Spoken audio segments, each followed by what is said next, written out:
Cette femme, nos amis allemands la reconnaissent peut-être. Elle fut la première présidente du Parlement européen à être élue au suffrage universel. C'était en 1979. Elle s'appelle Simone Veil. Pour les Français, c'est une icône, une institution à elle seule. Incarnation d'une certaine forme d'élégance à la française, avec son impeccable tailleur Chanel, son chemisier-cravate, son éternel chignon, elle a joué, jusqu'à son décès en 2017, un rôle important dans le débat public en France, un peu à la façon d'une sage. Il y a une raison à sa très grande notoriété. C'est elle qui, en 1974, a défendu devant l'Assemblée nationale le projet de loi légalisant l'avortement. À l'époque, on compte en France quelque 300 à 400 000 avortements clandestins. Les plus riches partent à l'étranger, les autres se débrouillent. Environ 300 femmes meurent chaque année. Depuis quelques années, l'interdiction de l'avortement est au cœur du débat public. En avril 1971, le Nouvel Observateur publie le Manifeste des 343. 343 femmes très connues, comme Simone de Beauvoir, Françoise Sagan, Catherine Deneuve, Jeanne Moreau, déclarent avoir avorté. En octobre 1972, une jeune Française de 16 ans, Marie-Claire, comparaît au tribunal de Bobigny, en banlieue parisienne, pour avoir avorté clandestinement après un viol. Elle est défendue par Gisèle Halimi, une avocate très engagée dans la lutte pour la libéralisation de l'avortement. Marie-Claire est relaxée. En février 1973, le Nouvel Observateur publie la liste de 331 médecins qui déclarent avoir pratiqué l'avortement. La société française est enflammée, la controverse est devenue violente. En 1974, Valéry Giscard d'Estaing est élu président de la République. Il affiche clairement sa modernité, veut faire évoluer la loi rapidement et confie le ministère de la Santé à Simone Veil. Pourquoi elle ? Simone Veil est une femme et elle est une magistrate qui s'intéresse à ces questions depuis longtemps.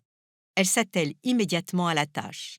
C'est donc un gouvernement de droite qui va proposer cette loi. Mais ce gouvernement, à l'image de la droite française, est profondément divisé sur ce débat. Notons par exemple que Jacques Chirac, Premier ministre de l'époque, n'est pas favorable à la libéralisation de l'avortement.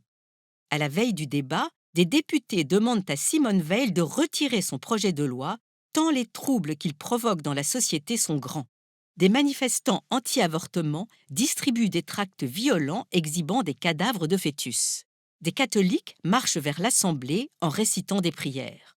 Le 26 novembre 1974, le débat parlementaire débute à l'Assemblée nationale. Je voudrais tout d'abord vous faire partager une conviction de femme. Je m'excuse de le faire devant cette Assemblée presque exclusivement composée d'hommes. Aucune femme ne recourt de gaieté de cœur à l'avortement. Il suffit d'écouter les femmes. C'est toujours un drame.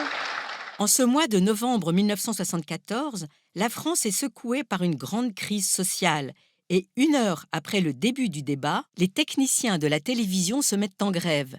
Il y a donc très peu d'images de ces débats qui vont durer plusieurs jours et verront quelques 74 orateurs se succéder. Ils ne s'épargneront aucun effort. Voici quelques extraits sonores. Meurtre, ces avortoirs, ces abattoirs, dégénérescence de la France. Le permis légal de tuer. D'un génocide. Pire, racisme nazi. Le comble est atteint lorsqu'un député de droite ose même lui demander si elle accepterait de voir les embryons jetés au four crématoire. Rappelons que Simone Veil est juive, elle est une rescapée des camps de concentration où elle a perdu ses parents et son frère. L'émotion est à son comble. Tous les Français connaissent cette photo de Simone Veil, la main sur les yeux. Elle dira plus tard qu'elle ne pleurait pas, que cette photo témoigne simplement de son immense fatigue. Le vote a lieu le 29 novembre à 3h40 du matin. Pour 284, contre 189. L'Assemblée nationale a adopté. La loi est adoptée grâce aux voix de la gauche. Parmi la majorité de droite, 2/3 des députés ont voté contre. Ce débat a profondément marqué les Français. À cause de son enjeu fondamental, évidemment, mais aussi à cause de l'image de cette femme ministre combattant seule face à une assemblée de 481 hommes et seulement 9 femmes.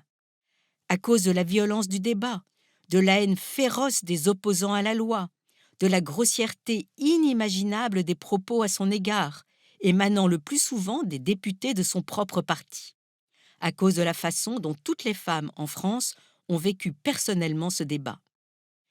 Voilà pourquoi Simone Veil est une personnalité pour laquelle les Français ont éprouvé et éprouvent admiration et profond respect, lesquels se manifesteront d'ailleurs à travers la décision du président Macron de faire inhumer cette femme exceptionnelle au Panthéon, lieu qui honore les grands hommes et les grandes femmes qui ont marqué l'histoire de la France.